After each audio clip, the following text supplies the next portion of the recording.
अच्छा खुद आए बड़ों को सलाम। फ़िज़ा है मेरा नाम। You watching morning with Fiza 24 news पर। नाज़रीन, ज़िंदगी में बहुत चीज़ों को अपनी ज़िंदगी में शामिल करना पड़ता है, वरना आप फेलियर्स में शामिल हो जाते हैं।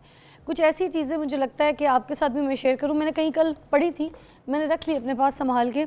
आई was talking to my friend last night, या तो उनको ना कुछ डिप्रेशन, कोई मसला, कोई टेंशन, कुछ चीज़ें चल रही थी और कुछ लोगों की बातों से बड़ा घबरा रहे थे। किसी ने कुछ उनके बारे में गलत कह दिया तो वो, आपको पता है किस तरह का ट्रॉमा होता है। तो मैं उनसे बात करते हुए उनको काउंसलिंग ये कर रही थी। एक अच्छा दोस्त वही होता है जो आप किसी को काउंसल कर सके, काउंसलिंग में उसकी मदद कर सके। मैं उसको ये समझा रही थी कि हमने किस किस को राज़ी करना है। हम आज आपको राज़ी करेंगे, कल को दाएं से कोई बंदा आ जाएगा, वो राज़ी नहीं होगा, फिर उसको मनाएंगे। फिर बाएं से कोई बंदा आ जाएगा, उसको राज़ी करेंगे, ठीक है। फिर पीछे को बंदा आएगा, उसको राज़ी करेंगे। फिर सामने से कोई बंदा आएगा, उसको हम सबको राज़ी नहीं कर सकते। इसलिए बेहतर ये कि हम अपने अल्लाह को राज़ी करें, अपनी नीयतों से, अपने कामों से, अपने अखलाक से, अपनी नेचर से, और ख़ुशियाँ बांट के। मैं ये बात ज़रूर एक कोट करूँगी अभी कि आप अपनी ज़िंदगी में, ये दोस्तों से मुताबिक एक बात है कि आप अपनी ज़िंदगी में अपनी ज़िंदगी को ऐसा बना दें कि अपने दोस्तों को एक बार बता दें कि मैं ज़बरदस्ती अपनी ज़िंदगी में दोस्तों को होल्ड करके नहीं रखती या रखता। मेरी ज़िंदगी में जिसने आना है, तो अगर खुशियाँ लेकर आता है तो हैप्पीनेस के लिए मेरे सारे दरवाजे, मेरे डोर्स ओपन हैं। बट शर्त यह है कि ये फ्री डिलीवरी है। आपको समझ आ रही है फ्री डिलीवरी क्या? लेन देन का मामला नहीं रखना। उठा के, मतलब किसी को अगर मेरी घड़ी अच्छी लगी, उठा के कोई मेरी घड़ी ले जाए और मैं रुलते फिरूँ, फिर अपनी चीज़ की भीख मांगूँ। या मुझे किसी की गाड़ी अच्छी लग गई, उसके बाद मैं बोलूँ कि भाई मुझे अपनी गाड़ी दे सकती हो, एक दिन के लिए मैंने शो मारनी है। ये दोस्ती नहीं है। दोस्ती का लिहाज बड़ा रखना है। और एक सही इंसान जो होता है ना, जो सही दोस्तों का लिहाज भी रखता है, उसके अंदर एक डिग्निटी होती है, क्वालिटी होती है। वो किस तरीके से सारा एक पैकर बनता है। 6 क्वालिटीज़ जो कि डॉक्टर्स कहते हैं कि एक इंसान में होनी चाहिए। वो क्या है? आपको क्या क्या चीज़ें अपनी ज़िंदगी में लेनी है जो काम की हैं? वो है सूरज की शुआएं, rest, exercise, diet, self respect, आपके दोस्त, ठीक है, बहुत अच्छे, और वो दोस्त जो आपके साथ ऑनेस्ट हो, लॉयल हो, आपको वक्त दें, आपके साथ खुशियाँ बांटें। और ये सारी चीज़ें फिर आप उनसे, वैसे कहते हैं एक्सपेक्टेशंस नहीं रखनी चाहिए, मगर इन कामों में रखनी चाहिए।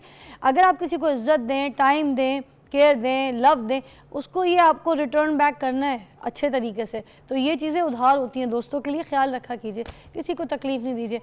ज़बरदस्त गेस्ट है मेरे पास, सब फ़ैन हैं ऑल ओवर द पाकिस्तान, क्या मैं बोलूँ, पूरा ऑल ओवर द वर्ल्ड इनके गाने सुने जाते हैं, पसंद किया जाता है। ज़बरदस्त म्यूजिशियन है, कंपोज़र है, इनका नाम ही काफ़ी है, it's signature, it's a brand. मेरे पास हैं बाली सागू, इंडियन म्यूजिशियन है, हिप हॉप स्टार हैं, और इंडोनेशिया से, बाली से अभी हमारे साथ हैं, उनसे बात करेंगे। अस्सलाम वालेकुम। Hello Bali ji, how are you? Hello, Assalamu alaikum. Good morning, everybody. Good morning, good morning. How are you doing today? Doing good, doing good. Nice to speak to you guys. I'm here in Bali. I kind of stay here nowadays. I'm living in Bali all the time. So yeah, Bali in Bali. So how's the weather and how's Bali treating you? Very good. It's very hot here. It's a big difference of being back home in England. But yeah, it's very warm. It's 30, 31, 32 degrees. So yeah, it's warm. So what are the seasons, the best season to travel for Bali? Because we were like planning to do this as well, like, we would like to call some traveler people and we would like to tell everyone which is the right time for the best countries and everything. Can you guide us to which is the best time to travel? Because nowadays it's too hot in Bali, yeah?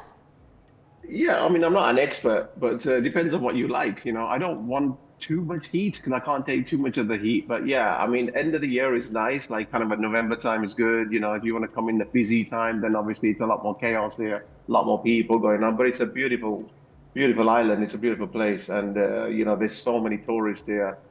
People from back home, people from all over the world, and people are very friendly here. Balinese people, the Indonesians are very, very friendly. It's a lovely place, and the food is amazing here.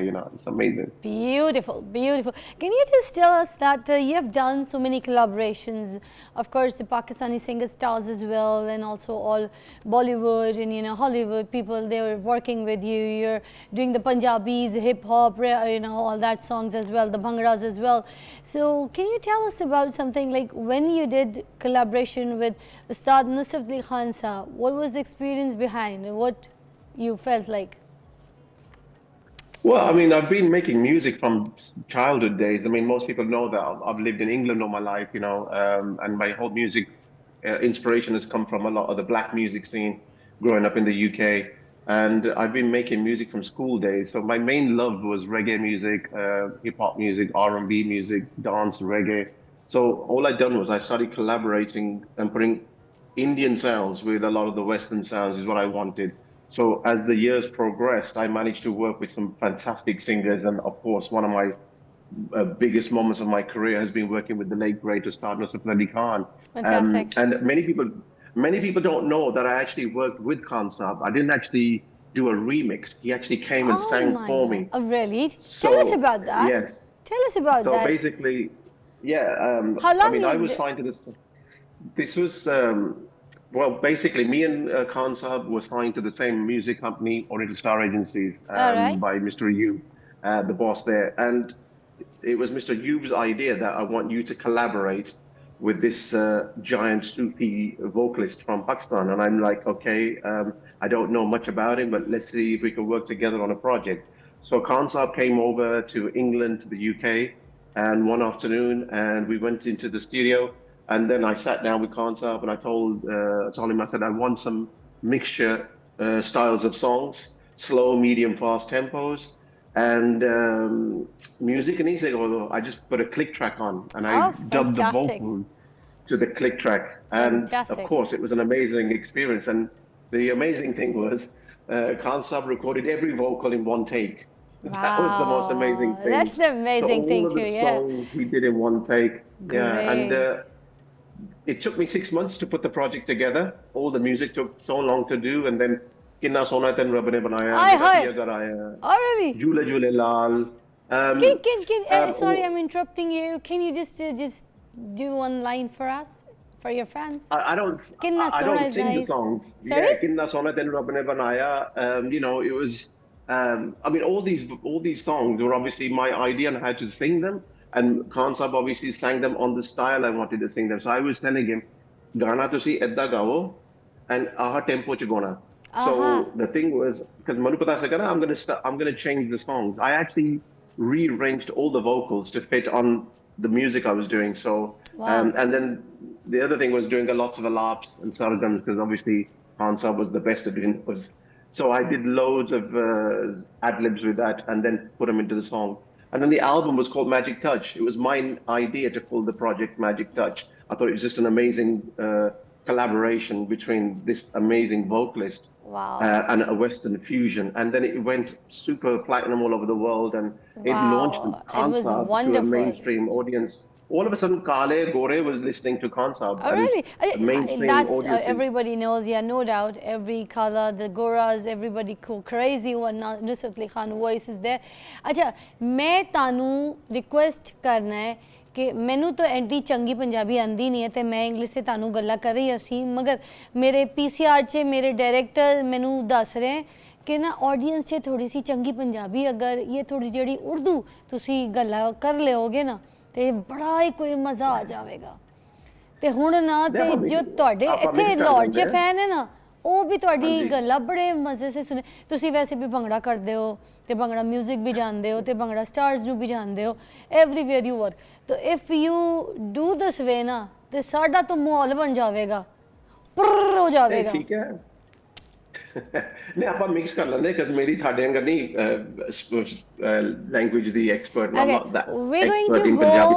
we're going to go ਆਪਾਂ mix ਕਰ ਲੈਂਦੇ ਆ but you can't speak Punjabi right or you can Punjabi ਮੈਂ ਪੰਜਾਬੀ ਬੋਲ ਲੈਂਦਾ ਥੋੜੀ ਜਿਹੀ I'm not but not as good as you but yes I can no I'm not good but I'll try like you because I'm also from Karachi I'm Urdu speaking but I like Punjabi the language everything I sing songs so that's why I'll see going to break, and when we're going to come back, right, we're going to talk to you in Punjabi, English, Urdu, little mix, yeah?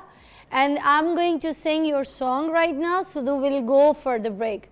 This is one of the famous song जो कि collaborate किया था उन्होंने शबनम मजीद के साथ, और गाना है दिल चीज़ है क्या जाना ये जान भी तुम्हारी है, दिल चीज़ है क्या जाना ये जान भी तुम्हारी है, तेरी बाहों में दम निकले, तेरी बाहों में दम निकले, हसरत ये हमारी है, दिल चीज़ है क्या जाना ये जान भी तुम्हारी है.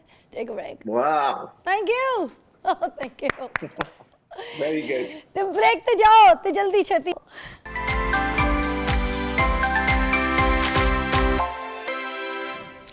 Welcome back. You're watching Morning with Fiza. Bali Sahu ji, the musician, world known musician हमारे साथ मौजूद हैं, तो हम उनसे बात कर रहे हैं.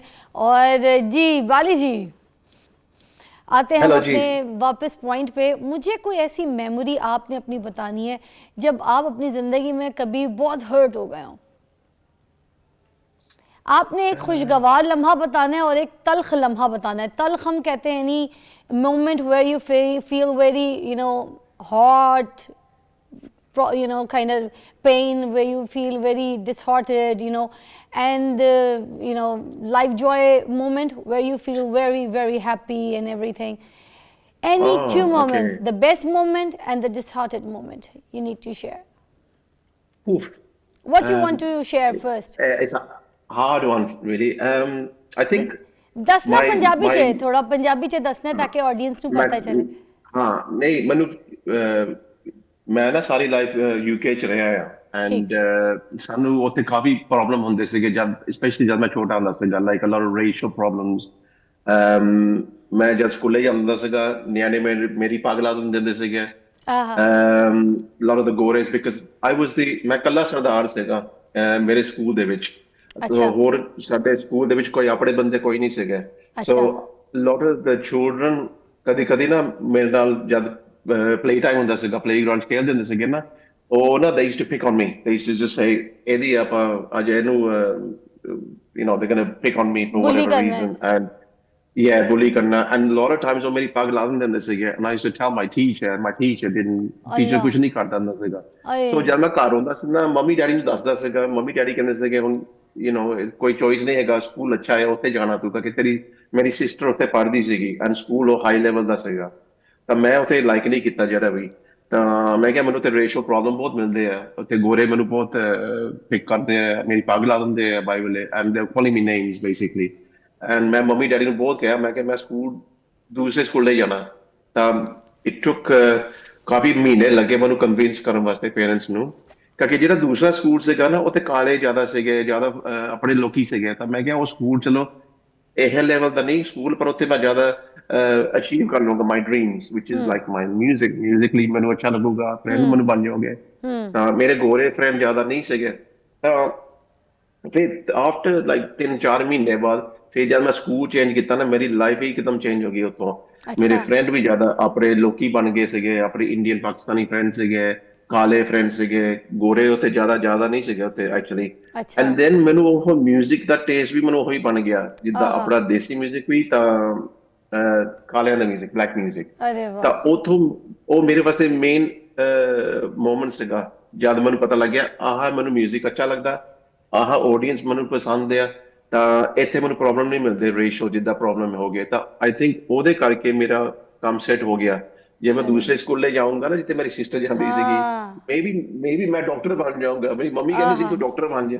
ਮੈਂ ਕਿਹਾ ਮੈਂ ਡਾਕਟਰ ਨਹੀਂ ਬਣਦਾ ਮੈਂ ਮਿਊਜ਼ੀਸ਼ੀਅਨ ਬਣਦਾ. ਬਾਲੀ ਸਾਹਿਬ ਤੁਹਾਡਾ ਇਹ ਮੈਸੇਜ ਜੋ ਹੈ ਨਾ ਇਹ ਬੜਾ ਚੰਗਾ ਮੈਸੇਜ ਹੈ. ਮੈਂ ਚਾਹੁੰਦੀ ਹਾਂ ਕਿ ਤੁਸੀਂ ਨਾ ਇਹ ਜੋ ਪੇਰੈਂਟਸ ਹੈ ਉਹਨਾਂ ਨੂੰ ਵੀ ਇਹ ਗੱਲ ਮੈਸੇਜ ਜੋ ਹੈ ਜ਼ਰੂਰ ਦੱਸੋ ਕਿ ਜਿਹੜੇ ਬੱਚੇ ਬੁੱਲੀ ਹੋ ਰਹੇ ਜਾਂ ਜਿਹੜੇ ਬੱਚੇ ਪੜ੍ਹ ਨਹੀਂ ਪਾ ਰਹੇ ਜਿਹੜੇ ਬੱਚੇ ਨੂੰ ਚੰਡੇ ਪੈਣ ਨੇ ਉੱਥੇ ਜੋ ਹੈ ਇਹ ਜ਼ਬਰਦਸਤੀ ਕਰਕੇ ਬੱਚਿਆਂ ਨੂੰ ਨਾ ਭੇਜੇ ਤੇ ਬੱਚੇ ਦੂਸਰਾ ਸਕੂਲ ਤੇ ਟਰਾਈ ਕਰਕੇ ਤਾਂ ਪੈਸੇ ਤਾਂ ਦੇਣੇ ਹੀ ਹੈ ਤੇ ਉੱਥੇ ਦੇਵੋ ਦੂਜੇ ਸਕੂਲ ਤੇ ਦੇਵੋ ਤੇ ਬੱਚੇ ਦੀ ਕਿ ਕੈਮਿਸਟਰੀ ਹੋਣੀ ਜ਼ਰੂਰੀ ਹੁੰਦੀ ਹੈ, ਬੱਚੇ ਦੀ ਅਟੈਂਸ਼ਨ ਉੱਥੇ ਹੋਣੀ ਜ਼ਰੂਰੀ ਹੁੰਦੀ ਹੈ, ਬੱਚੇ ਦਾ ਕੰਫਰਟੇਬਲ ਹੋਣਾ ਉੱਥੇ ਬੜਾ ਜ਼ਰੂਰੀ ਹੈ, ਤੇ ਤभी ਤਾਦੀ ਬੱਚਾ ਜਾਂ ਬੱਚੀ ਪੜ੍ਹ ਸਕਦੀ ਹੈ। ਤੇ ਤੁਸੀਂ ਪਲੀਜ਼ ਇਹ ਮੈਸੇਜ ਤੋਂ ਦਿਓ ਨਾ। ਨਹੀਂ, I think one important message is that by ਵੇਲੇ ਨਾ ਪੇਰੈਂਟਸ ਸਭ ਕੁਝ ਨਹੀਂ ਜਾਣਦੇ ਆ, ਨਾਲੇ ਵਰਲਡ ਚੇਂਜ ਬਹੁਤ ਹੋਈ ਆ। ਜਦ ਸਾਡੇ ਪੇਰੈਂਟਸ ਯੰਗ ਹੁੰਦੇ ਸੀਗੇ ਉਦੋਂ ਟ੍ਰੈਡੀਸ਼ਨ ਹੋਰ ਸੀਗੇ, ਵੈਲਿਊਜ਼ ਹੋਰ ਸੀਗੇ, ਐਂਡ ਲਾਈਫ ਸਟਾਈਲ ਹੋਰ ਸੀਗੀ। ਹੁਣ ਲਾਈਫ ਸਟਾਈਲ ਬਹੁਤ ਡਿਫਰੈਂਟ ਹੈ। ਹੁਣ ਕੋਈ ਕਹੂਗਾ ਮੈਂ ਡਾਕਟਰ ਨਹੀਂ ਬਣਨਾ, it's not a big thing. ਕੁਝ ਤੁਸੀਂ ਹੋਰ ਕੁਝ ਬਣਨਾ ਚਾਹੁੰਦੇ ਬਣ ਜਾਓ। ਸਮਟਾਈਮਸ ਕੋਈ ਆਕੂਪੇਸ਼ਨ ਜਿਹੜੀ ਇਟ ਡਸਨਟ ਐਗਜ਼ਿਸਟ, ਤੁਸੀਂ ਉਹ ਕਰਨਾ ਚਾਹੁੰਦੇ ਕਰ ਲਓ। ਬੇਸਿਕਲੀ ਜਿਹੜਾ ਤੁਹਾਡਾ ਪੇਰੈਂਟਸ ਨੂੰ ਸਪੋਰਟ ਕਰਨਾ ਚਾਹੀਦਾ ਨਿਆਣਿਆਂ ਦੇ ਡ੍ਰੀਮ ਜਿਹੜੀ ਹੁੰਦੀ, ਕਿਉਂਕਿ ਅੱਜ ਕੱਲ੍ਹ ਨਿਆਣਿਆਂ ਦੇ ਡ੍ਰੀਮਸ ਆ ਸੋ ਵਰਸਟਾਈਲ ਦਾ ਉਹ ਸੇਮ ਚੀਜ਼ਾਂ ਨਹੀਂ ਸੋਚਦੇ ਆ। ਮੇਰੇ ਪੇਰੈਂਟਸ ਕਨਸਟੈਂਟਲੀ ਮੈਨੂੰ ਉਹੀ ਚੀਜ਼ਾਂ ਫੋਰਸ ਕਰਦੇ ਸੀਗੇ ਜਿਹੜੇ ਉਹਨਾਂ ਦੇ ਪੇਰੈਂਟਸ ਫੋਰਸ ਕਰਦੇ ਸੀਗੇ। ਸੋ ਹੁਣ ਮੈਂ ਇਹੀ ਕਹਿੰਦਾ, ਜਿੱਦਾਂ ਹੁਣ ਜੇ ਕੋਈ ਕਹੂਗਾ ਮੈਂ ਮਿਊਜ਼ਿਕ 'ਚ ਜਾਣਾ ਚਾਹੁੰਦੀ ਆ, I want to go into acting, ਉਹ ਜੋ ਵੀ ਤੁਹਾਡਾ ਜੀ ਕਰਦਾ, ਜੇ ਤੁਸੀਂ ਉਹ ਚੀਜ਼ ਨੂੰ ਤੁਸੀਂ ਪੁਸ਼ ਕਰੋਗੇ, ਹੈਲਪ ਕਰੋਗੇ, ਤੁਹਾਡੀ ਲਾਈਫ ਬਣ ਸਕਦੀ ਉਹਦੇ ਵਿੱਚ। ਹੁਣ ਟਾਈਮ ਬਹੁਤ ਚੇਂਜ ਹੋਇਆ ਹੈ, ਤਾਂ ਬੇਸ਼ੱਕ। ਪੀਪਲ ਅਰਾਊਂਡ ਦ ਵਰਲਡ ਵੀ ਬਹੁਤ ਚੇਂਜ ਹੋਏ ਆ। ਫੈਸ਼ਨ ਹੋਗਾ, ਮਿਊਜ਼ਿਕ ਹੋਗਾ, And occupation. Baliji, what was your happy moment, the most happy moment which you know have in your life? Happy moment ਮੇਰਾ I think was ਜਦ ਨਾ ਮੈਂ ਪਹਿਲਾ ਬੰਦਾ ਹਿਸਟਰੀ ਦੇ ਵਿੱਚ ਆਪਣਾ ਇੰਡੀਅਨ Song ਮੇਨ ਸਟ੍ਰੀਮ 'ਚ ਲੈ ਕੇ ਗਿਆ ਸੀਗਾ। ਇਹ ਵਾਹ ਬਹੁਤ ਵੱਡੀ ਗੱਲ ਸੀਗੀ, ਵਾਹ ਕਿਉਂਕਿ ਪਹਿਲੀ ਵਾਰੀ ਆਪਣਾ ਗਾਣਾ ਮੇਨ ਸਟ੍ਰੀਮ ਚਾਰਟ 'ਚ ਗਿਆ ਸੀਗਾ, ਜਿਹੜਾ ਪੂਰਾ ਇੰਗਲਿਸ਼ ਲੈਂਗੁਏਜ ਦਾ Song ਆ। ਵਾਹ ਸੋ ਮੈਂ ਟੌਪ ਦਾ ਪੌਪਸ ਤੇ ਆਇਆ ਸੀਗਾ। ਉਹ ਗਾਣਾ ਸੀਗਾ ਦਿਲ ਚੀਜ਼। ਸੋ ਉਹ ਵਾਹ ਗਾਣਾ ਸਾਡਾ ਮੇਨ ਸਟ੍ਰੀਮ ਚਲੇ ਗਿਆ, ਗੋਰਿਆਂ ਦੇ ਚਾਰਟਸ ਚਲੇ ਗਿਆ। ਉਹਦੇ ਨਾਲ ਸਾਨੂੰ ਫਿਰ ਡੋਰਾਂ ਕਾਫੀ ਖੁੱਲ ਗਈਆਂ, ਤਾਂ ਜਿਹੜੇ ਮੇਨ ਸਟ੍ਰੀਮ ਆਡੀਅנס ਸੀਗੇ ਉਹ ਸਾਡੇ ਗਾਣੇ ਸੁਣਨ ਲੱਗ ਪਏ ਸੀਗੇ। ਸੋ ਦਿਲ ਚੀਜ਼ ਗਾਣਾ ਜਿਹੜਾ ਸੀਗਾ, ਇਹ ਪਹਿਲਾ ਗਾਣਾ ਮੇਨ ਸਟ੍ਰੀਮ 'ਚ ਗਿਆ ਸੀ ਜਿਹੜਾ ਫੁੱਲ ਆਪਣਾ ਇੰਡੀਅਨ ਲੈਂਗੁਏਜ Song ਆ, ਜਿਹਦਾ ਇਹ 'ਚ ਇੰਗਲਿਸ਼ ਵਰਡਿੰਗ ਨਹੀਂ ਹੈਗੇ ਆ।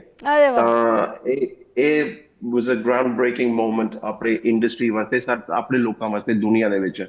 ਸੋ ਉਸ ਤੋਂ ਬਾਅਦ ਫਿਰ ਹੁਣ ਜ਼ਿਆਦਾ ਲੋਕੀ ਫੇਰ ਹੱਲੇ ਵੀ ਨਹੀਂ ਆਏ ਮੇਨ ਸਟ੍ਰੀਮ ਦੇ ਵਿੱਚ ਆਪਣੇ ਦੇਸੀ ਇੰਡੀਅਨ ਟ੍ਰੈਡੀਸ਼ਨਲ ਗਾਣੇ ਦੇ ਨਾਲ, ਜੋ ਵੀ ਉਰਦੂ ਹੋਊਗਾ, ਪੰਜਾਬੀ ਹੋਊਗਾ, ਬਾਲੀਵੁੱਡ ਹੋਊਗਾ, ਜੋ ਵੀ ਹੋਊਗਾ, ਇਟ ਡਸਨਟ ਮੈਟਰ। ਜੀ ਬਟ ਆਪਣੇ ਗਾਣੇ ਮੇਨ ਸਟ੍ਰੀਮ ਨਾ ਫਿਰ ਵੀ ਜ਼ਿਆਦਾ ਨਹੀਂ ਆ ਰਹੇ ਆ, ਪਰ ਆਪਣਾ ਮਿਊਜ਼ਿਕ ਟ੍ਰੈਂਡ ਮੇਨ ਸਟ੍ਰੀਮ ਹੋ ਗਿਆ ਹੁਣ। ਸੋ ਅੱਜ ਕੱਲ੍ਹ ਬਹੁਤ ਗਾਣੇ ਮੇਨ ਸਟ੍ਰੀਮ ਸਟਾਈਲ ਬਣ ਗਏ ਆ, ਜਿੱਦਾਂ ਰੈਪ ਹੋਗਾ, R&B, ਹਿਪ ਹੌਪ ਹੋਗਾ, ਰੇਗੇ ਵੀ ਹੋਗਾ, ਭੰਗੜਾ ਮਿਊਜ਼ਿਕ ਵੀ ਅੱਜ ਕੱਲ੍ਹ ਬਹੁਤ ਵਰਸਟਾਈਲ ਹੋ ਗਿਆ, ਗਲੋਬਲੀ ਹੋ ਗਿਆ। But if you notice that ਫਿਰ ਵੀ ਆਪਣੇ ਗਾਣੇ ਮੇਨ ਸਟ੍ਰੀਮ ਨਹੀਂ ਆ ਰਹੇ ਆ। ਸਹੀ there's always still this thing about ਆਪਣੇ ਗਾਣੇ ਵਿਕਦੇ ਬਹੁਤ ਆ, ਦੁਨੀਆ 'ਚ ਬਹੁਤ ਸਕਸੈਸ ਹੋ ਰਹੀ ਹੈ ਆਪਣੇ ਇੰਡੀਅਨ ਆਰਟਿਸਟ ਨੂੰ, ਪਾਕਿਸਤਾਨੀ ਆਰਟਿਸਟ ਦੁਨੀਆ 'ਚ ਸ਼ੋਅ ਕਰ ਰਹੇ ਆ, they doing so well, and ਆਪਣੇ ਗਾਣੇ ਸਾਰੇ ਕਲੱਬਾਂ 'ਚ ਵੱਜਦੇ ਆ, ਪਾਰਟੀ 'ਚ ਵੱਜਦੇ ਆ।